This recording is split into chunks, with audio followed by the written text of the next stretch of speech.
Why, hello there. People have been asking me, Father, what have you been doing during this period of quarantine?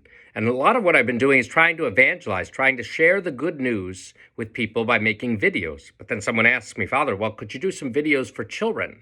And so I thought, well, okay, I'll give it a shot. And so that's how this Ask Father project was born. So one student in third grade asked, his name was Monty, he asked, what has been your favorite thing to do during quarantine? I don't know if I've had a favorite thing to do. I can confess that I watched a lot of Netflix, so I like to watch movies and things like that. I've also had time to take a daily walk. Usually the racetrack or the track is outside near the ball fields, and so I walk around the track a few times and I pray my rosary when I walk. I should be exercising more, but I have time to do some of those things during this time of quarantine, which some of my least favorite things to do are to exercise, but I've been able to do some of those things.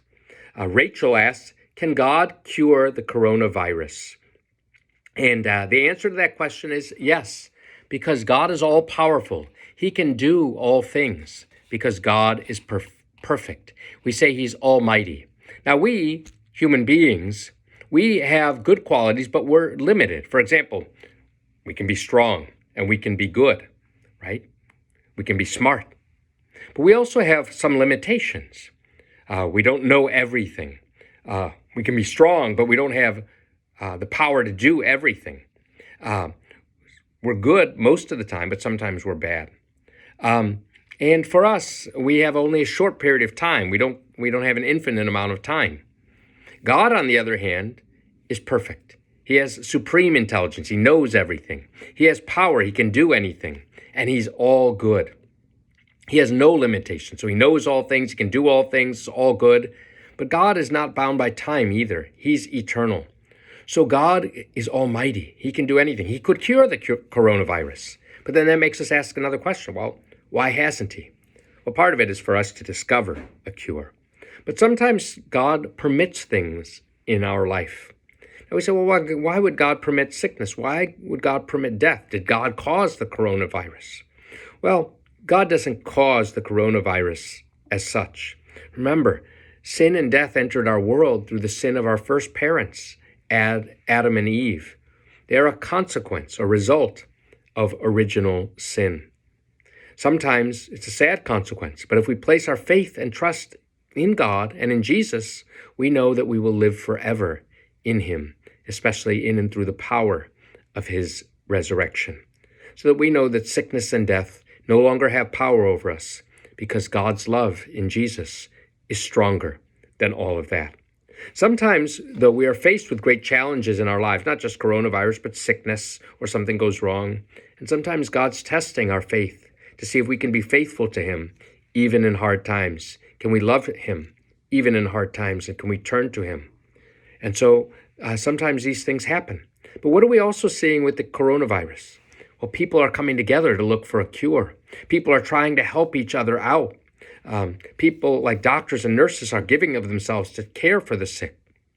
We have a great sense of solidarity or unity with people from all over the world who are all trying to fight this. And so we're coming closer and closer together through all of this. Hunter Alt says, can my mom come and pick up the Eucharist and bring it home to me? Unfortunately, the answer to that is no. Right now, Holy Communion can only be brought to the dying. And this is very sad because people want to receive Jesus. This is one of the things I'm noticing as a priest. Sometimes when we can come to church all the time, people don't come. And then when we can't come to church, we think, I had such a great thing. Why didn't I take advantage of it? And people are longing to receive Jesus in Holy Communion. We hope people can come back to Mass on May 30th and 31st. First, we'll probably come back in small groups, but little by little, we'll build our parish back up. But in the meantime, the guidelines we've been given are that we can only take Holy Communion. We priests can only take Holy Communion to the sick and the dying. Ava Joseph asks, are you going to do a special Mass after this craziness? Well, every Mass is special, but hopefully we can all be reunited. I think the Masses, especially on Pentecost Sunday, May 30th and 31st, will be extra special. Before this period of quarantine, on March 15th, we had a very special Mass because it was the 50th anniversary of the dedication of our church. Actually, today we were supposed to have May 7th and 8th, we were supposed to have two special masses.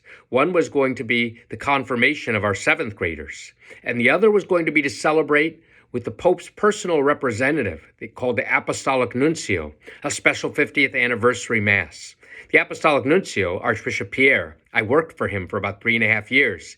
He told me that he was going to come to our church November 4th, 5th, and 6th. On November 5th, he will confirm those seventh graders who were supposed to have been confirmed this week. And on November 4th, he will do a very special Mass for our whole parish as the Pope's personal representative, helping us to celebrate all the good things that have happened at St. I's Church over the past 50 years. So that'll be an extra special Mass after all of this craziness. I even have a friend of mine, a former student, who offered to bake a big cake that looks just like St. I's Church. So we'll wait to see it, but I can't wait to taste it either.